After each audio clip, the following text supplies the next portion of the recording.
오늘 말씀은 누가복음 17장 1절부터 19절, 제목은 순종과 감사, 믿음과 구원입니다. 예수님은 공생의 사역과 함께 많은 무리들의 관심을 받았습니다. 기존 지도자들이 보여주지 못했던 영적인 능력과 자신들의 문제를 친히 해결하여 주심으로 인해 사람들은 몰려들 수밖에 없었습니다. 요즘도 형편이 여의치 못한 분들은 의료 혜택으로부터 소외되기도 하지 않습니까? 예수님 당시인 절대 다수가 그러했습니다. 그런데 주님은 수많은 병자들을 고치셨고 먹이셨으며 안아주셨습니다. 그러니 어떻게 주님을 따르지 않을 수가 있었겠습니까? 지극히 당연했겠죠.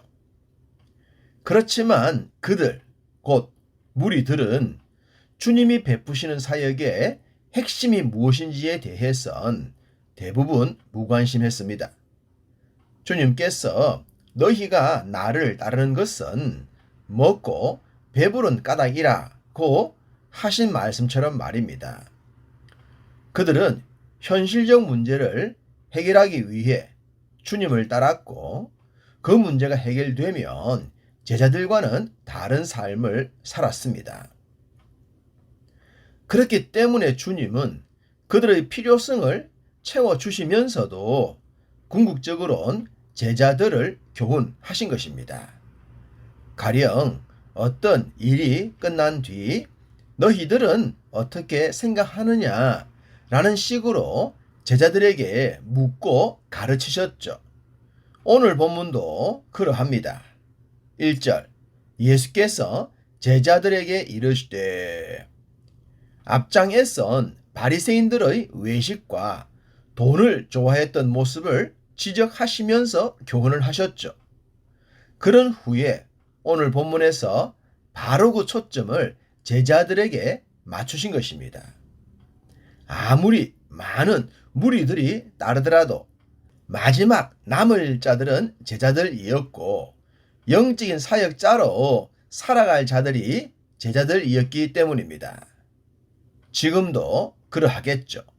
성도들의 숫자가 많고 적음보다 더 중요한 것은 제자의 도를 따르고 주님의 일꾼으로 살아가는 자들이 하나님 나라의 핵심인 것입니다. 주님은 제자들에게 실족과 관련된 말씀을 주셨습니다. 아마도 바리새인들이 백성들의 지도자였지만 주님의 사역을 수군거린 것처럼 타인을 실족케 했기 때문에 이 말씀을 주신 것이 아닐까 싶습니다. 사람이 살아가면서 타인을 실족케 하지 않을 수가 있겠습니까? 그럴 수는 없을 겁니다. 인생은 불완전하기 때문에 타인을 실족케 할 가능성이 높습니다. 그런 점을 아신 주님께서 실족하게 하는 것이 없을 수는 없으나 그렇게 하는 자에게는 화로다 라고 하셨습니다. 그렇습니다. 실족하게 하지 않을 수는 없습니다. 그렇지만 그렇다고 실족케 하는 삶을 살라는 것은 아닙니다. 그런 삶은 재앙 그 자체이기 때문입니다.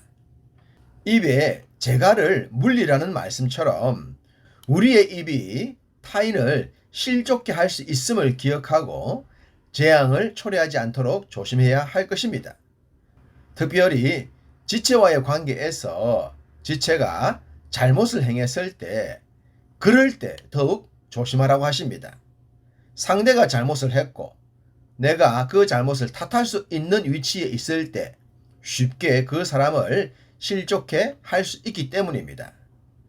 그래서 주님은 그럴 때 우리에게 필요한 것은 용서라고 하셨습니다. 그것도 하루에 7번이라도 용서하라고 하셨습니다. 만약 믿음의 사람들이 이렇게 행동할 수만 있다면 타인을 실족케 할 일은 거의 생기지 않을 것 같습니다. 물론 이것은 쉽지 않습니다. 그렇지만 불가능한 것도 아니죠. 주의 가르침에 반복적으로 순종하다 보면 이 자리에 이를 줄 믿습니다. 주님의 말씀을 들은 제자들은 이런 주문을 합니다. 주여, 우리에게 믿음을 더하소서 라고 말입니다. 그런데 누가는 이 구절을 기록하면서 제자들을 사도들이라고 했습니다. 주님은 제자들에게 말씀을 하셨는데 누가는 사도들이 주문을 했다고 했네요. 아직 사도의 시대가 열리지 않았지만 누가는 장차 제자들이 사도가 되어 주님의 마음을 시원케 할 존재라는 것을 암시하려 한 것이 아닐까 싶습니다. 기대가 크면 실망도 크겠지만 기대가 있어야 발전도 있는 법이죠. 제자들이 그러했습니다.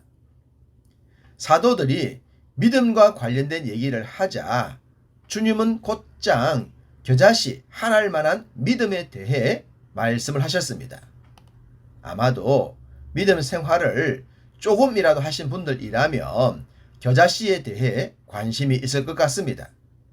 이스라엘 땅을 탐방했던 분들에게 선물을 받기도 했을 것입니다.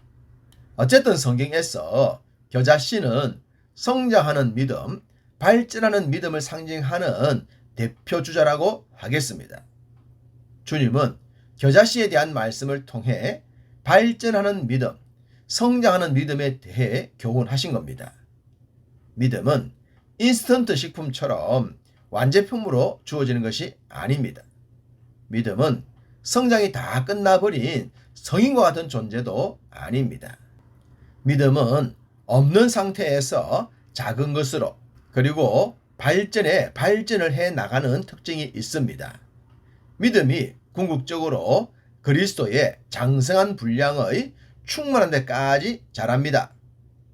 제자들이 믿음을 더해달라고 했을 때 이런 의미를 알고 말을 했을까요? 어쨌든 주님은 제자들이 사도가 될 것을 아셨기에 진짜 믿음의 사람이 되기를 원한다면 주의 가르치심에 순종하라고 하셨습니다. 그것이 타인을 실족해 하지 않는 것이고 하루에 7번이라도 용서하는 것이죠.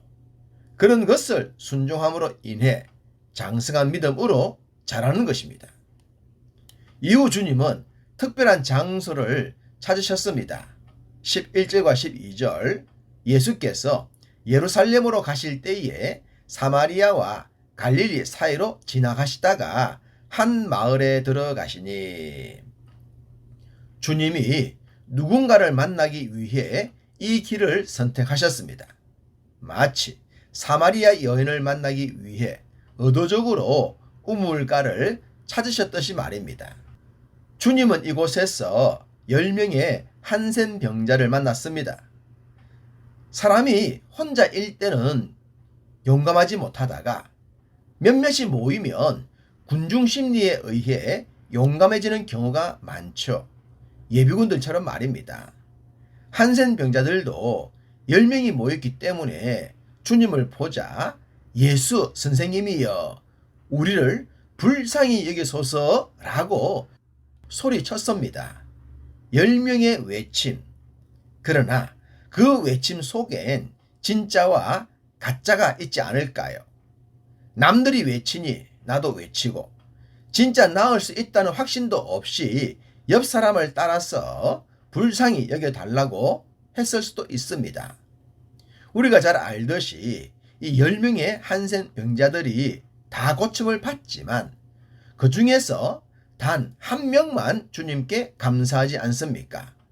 어쩌면 이 사람의 외침이 진짜였지 않을까 싶습니다. 주님은 이방인 한센 병자의 감사를 통해 너희의 믿음이 너를 구원했다고 축복하셨습니다. 감사하는 믿음이 구원의 선물로 이어졌습니다. 순종, 감사, 믿음, 그리고 구원. 이것들은 별개의 것이 아니라 일심동체라고 하겠습니다. 주님의 마음을 기쁘게 할 이 영적인 요소들로 인해 오늘 하루도 윤택하게 살아가는 여러분이 다 되시기를 간절히 소망합니다.